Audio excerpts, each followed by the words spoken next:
ಸಿದ್ದರಾಮಯ್ಯನವರು ಇವತ್ತೊಂದು ಹೇಳಿಕೆಯನ್ನು ಕೊಟ್ಟರು. ಹಸಿ ಸುಳ್ಳು ಹೇಳ್ತಾ ಇದ್ದಾರೆ ಅಮಿತ್ ಶಾ ಅವರು. ನಾವು ಬೇಕಿದ್ರೆ ಅದನ್ನು ಪ್ರೂಫ್ ಸಮೇತ ಕೊಡ್ತೀನಿ.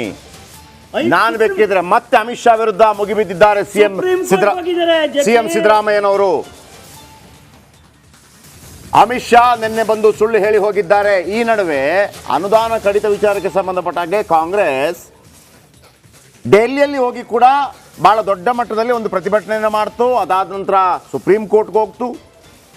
ಈ ನಡುವೆ ಅಮಿತ್ ಶಾ ಅವರ ಹೇಳಿಕೆಯನ್ನು ಖಂಡಿಸಿ ಒಂದೇ ವೇದಿಕೆಯಲ್ಲಿ ಬನ್ನಿ ಚರ್ಚೆ ಮಾಡೋಣ, ನಾನು ರಾಜೀನಾಮೆ ಕೊಟ್ಟು ಬಿಡ್ತೇನೆ ಅನ್ನುವಂಥ ಮಾತನ್ನು ಕೂಡ ಹೇಳಿದ್ದಾರೆ. ನಮ್ಮ ಹೇಳಿಕೆ ಸುಳ್ಳಾಗಿದ್ದರೆ ರಾಜೀನಾಮೆ ಕೊಡ್ತೇನೆ ಅಂಥೇಳಿ ಓರ್ವ ರಾಜ್ಯದ ಮುಖ್ಯಮಂತ್ರಿ ಹೇಳಿದ್ದಾರೆ. ನಂಬರ್ 1. ಎರಡನೇದು, ರಾಜ್ಯದ ಗೃಹ ಸಚಿವರಾಗಿ ಅಮಿತ್ ಶಾ ಅವರು ಅವರ್ ಲೇಟ್ ಮಾಡಿದ್ದಾರೆ, ನಾವಲ್ಲ ಕೇಂದ್ರ ಸರ್ಕಾರ. ಹಾಗಿದ್ರೆ ಸುಳ್ಳು ಯಾರ್ದು, ಸತ್ಯ ಯಾರ್ದು, ಅದರ ಬಗ್ಗೆ ದೂದ್ ಕಾ ದೂದ್ ಪಾನಿ ಕಾ ಪಾನಿ ಆಗಲಿ ಚರ್ಚೆಯಲ್ಲಿ. ಅದಕ್ಕಿಂತ ಮೊದಲು ಸಿದ್ದರಾಮಯ್ಯ ಏನು ಹೇಳಿದ್ರು ಕೇಳಿಸ್ಕೊಳ್ಳಿ.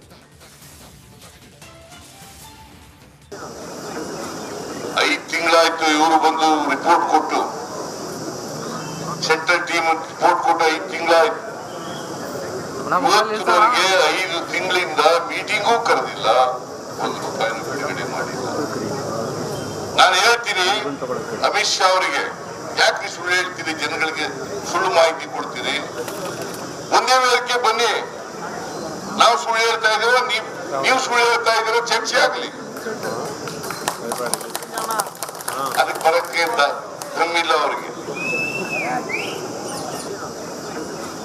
5 ತಿಂಗಳಾಯ್ತು ಇವರು ಬಂದು ರಿಪೋರ್ಟ್ ಕೊಟ್ಟು. Once again I have A question JP sir. ಇವರು ವೀಕ್ಷಕರ ಒಂದು ಮಾತನ್ನ ಹೇಳ್ಬಿಡ್ತೀನಿ. ಇವ್ರು ಎರಡೂ ಪಕ್ಷಗಳಿಗೂ ನಾನು ಕೇಳಬೇಕಾಗಿರೋ ಪ್ರಶ್ನೆ, ನಾನು ಹಲವು ದಿನಗಳಿಂದ ನೋಡ್ತಾ ಇದ್ದೀವಿ, ಎಲೆಕ್ಷನ್ ಬಂತು ಅಂದ ತಕ್ಷಣ ಏನು ಬರ ಅಂತ ಇವರು ಇಬ್ಬರು ಅದನ್ನ ಇಶ್ಯೂ ಮಾಡ್ಕೊಂಡು ಓಹೋ ಅದೇನು ಕಚ್ಚಾಡೋದು. ಅವ್ರು ₹2,000 ಭಿಕ್ಷೆ ಕೊಟ್ರಂತೆ, ಇವ್ರು ₹4,000 ಭಿಕ್ಷೆ ಕೊಡ್ತಾರಂತೆ. ಅವ್ರು ಗ್ಯಾರಂಟಿ ಕೊಟ್ರಂತೆ, ಇವ್ರು ಅದು ಎಷ್ಟು ಯಾರೇ ಇವರೆಲ್ಲ ಭಿಕ್ಷೆ ಕೊಡ್ತಾರೇನ್ರಿ ಜನಗಳಿಗೆ? ಹೇಳ್ರಿ ನಂದನ್ ಕಶ್ಯಪ್ ಅವರು ಎಷ್ಟು. ಒಂದು ನಿಮಿಷ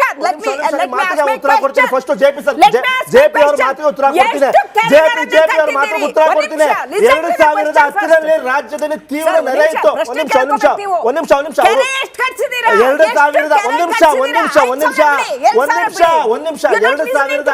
ರಾಜ್ಯದಲ್ಲಿ ನೆರೆ ಇತ್ತು.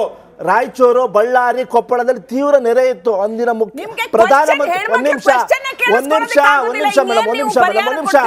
ಅವ್ರ ಪ್ರಶ್ನೆ ಉತ್ತರ ಕೊಡ್ಬೇಕು ನಾನು. 2000 ಒಂದ್ ನಿಮಿಷ ಮೇಡಮ್, ಅವ್ರ ಪ್ರಶ್ನೆಗೆ ಉತ್ತರ ಕೊಡ್ಬೇಕು ನಾನು. I have also right. 2010ರಲ್ಲಿ ರಾಜ್ಯದಲ್ಲಿ ಭೀಕರ ನೆರೆ ಇತ್ತು ರಾಯಚೂರು, ಬಳ್ಳಾರಿ ಭಾಗದಲ್ಲಿ. ಅಂದಿನ ಪ್ರಧಾನಮಂತ್ರಿ ಮನಮೋಹನ್ ಸಿಂಗ್ ಅವರು, ಅಂದಿನ ಮುಖ್ಯಮಂತ್ರಿ ಯಡಿಯೂರಪ್ಪನವರು ಏರಿಯಲ್ ಸರ್ವೆ ಮಾಡಿದ್ರು. ಬೀದರ್, ಬೆಳಗಾಂ ಏರ್ಪೋರ್ಟಲ್ಲಿ ನಿಂತಿದ್ದ ಜಾಗದಲ್ಲಿ ಅಂದಿನ ಪ್ರಧಾನಮಂತ್ರಿ 5,000 ಕೋಟಿ ನೆರೆ ಪರಿಹಾರ ಘೋಷಣೆ ಮಾಡಿಬಿಟ್ಟು ಹೋದ್ರು. 5 ತಿಂಗಳಾಗಿದೆ ನಮ್ಮ ರಾಜ್ಯದಲ್ಲಿ ಭೀಕರ ತಾಂಡವ ಆಡ್ತಿದೆ ಬರ. ಇವ್ರಿಗೆ ಯೋಗ್ಯತೆ ಇದೆಯಾ ಅದ್ರ ಬಗ್ಗೆ ಮಾತಾಡೋದು?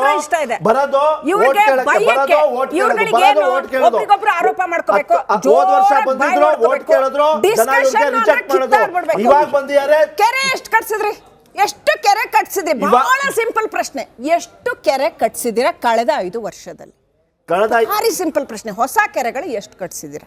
ಅದಕ್ಕೆ ಆದ ಒಂದು ಡಿಬೇಟ್ ಮಾಡೋಣ. ನಮ್ಮ ರಾಜ್ಯ ಸರ್ಕಾರ ಏನೇನು ಮಾಡಿದೆ ಅಂತ ನಮ್ಮ ಡಿಬೇಟ್ ಮಾಡೋಣ. ಅದಕ್ಕೆ ಒಂದು ಎಕ್ಸಾಂಪಲ್ ಕೊಡ್ತೀನಿ ಮೇಡಮ್. ರಾಜ್ಯದಲ್ಲಿ ಇತಿಹಾಸ ನಾವು ನಮ್ಮ ಸರ್ಕಾರ ಮಾಡಿರೋ ಕೆಲಸ ಯಾವ ಸರ್ಕಾರನೂ ಮಾಡಿಲ್ಲ.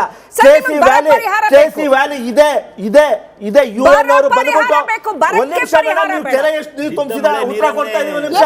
ಕೆಸಿ ವ್ಯಾಲಿ ಅಂತ ಪ್ರಾಜೆಕ್ಟ್ ಯಾರು ಮಾಡಿದ್ದು ಮೇಡಮ್? ಯಾರು ಮಾಡಿದ್ದು? ಕೆಸಿ ವ್ಯಾಲಿ ಅಂತ ಪ್ರಾಜೆಕ್ಟ್ ಯಾರು ಮಾಡಿದ್ದು? ಇದೇ UN ಅವರು ಬಂದ್ಬಿಟ್ಟು ಪ್ರೈಸ್ ಮಾಡಿದ್ದಾರೆ. ಕೋಲಾರ, ಚಿಕ್ಕಬಳ್ಳಾಪುರ ಭಾಗದಲ್ಲಿ ಸರ್ ಕೆಸಿ ವ್ಯಾಲಿ ನಮ್ಮಲ್ಲೇ ಮೊನ್ನೆ ಸ್ಟೋರಿ ಹೋಗಿದೆ. 3ನೇ ಸರಿ ಅದನ್ನ ರಿಫೈನ್ ಮಾಡ್ತಾ ಇಲ್ಲ. ಆ ನೀರು ಯಾತ್ಯಾತಕ್ಕೂ ಬರ್ತಾ ಇಲ್ಲ ಕೆಸಿ ವ್ಯಾಲಿ.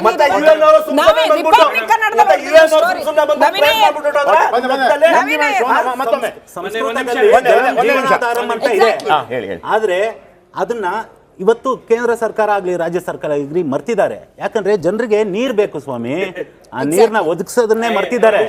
ನಾವಿವತ್ತು ಹೊಟ್ಟೆ ತುಂಬಾ ಊಟ ಮಾಡಿ ಕಣ್ ತುಂಬಾ ನಿದ್ದೆ ಮಾಡ್ತೀರಿ ಅಂದ್ರೆ ಅದರಲ್ಲಿ ಕಿಸಾನ್ ಜೈ ಜವಾನ್ ಜೈ ಕಿಸಾನ್ ಅಂತ ಏನ್ ಹೇಳ್ತಿರೋ ರೈತರು ಅದ್ರಲ್ಲಿ ಪ್ರಮುಖರೇ.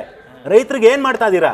5 ವರ್ಷಕ್ಕೊಂದ್ಸತಿ ಎಲೆಕ್ಷನ್ ಬರುತ್ತೆ, ಅವ್ರಿಗೆ ಮಕ್ಮಾಲ್ ಟೋಪಿ ಹಾಕ್ಬಿಟ್ಟು ಕಣ್ಣು ಒರೆಸ್ಬಿಟ್ಟು ಹೊಟ್ಟೋಗ್ತೀರಾ. ಅವ್ರಿಗೆ ಏನಾದ್ರು ಬೇರೆ ಏನಾದ್ರು ಕೊರತೆ ಬೇರೆ ದಿನ ಬಂದು ನೀವು ಮಾತಾಡ್ತೀರಾ? ಏನು ಮಾಡಲ್ಲ. ಮಾತು ಏನಾದ್ರು ಕೇಳಿದ್ರೆ ನಾವು ಪರಿಹಾರ ಘೋಷಣೆ ಓಕೆ ಮಾಡ್ತೀವಿ ಅಂತ ಮಹೇಶ್ check ಅವರೇ, ಈಗ ಕೊಟ್ಬಿಡ್ತೀರಾ?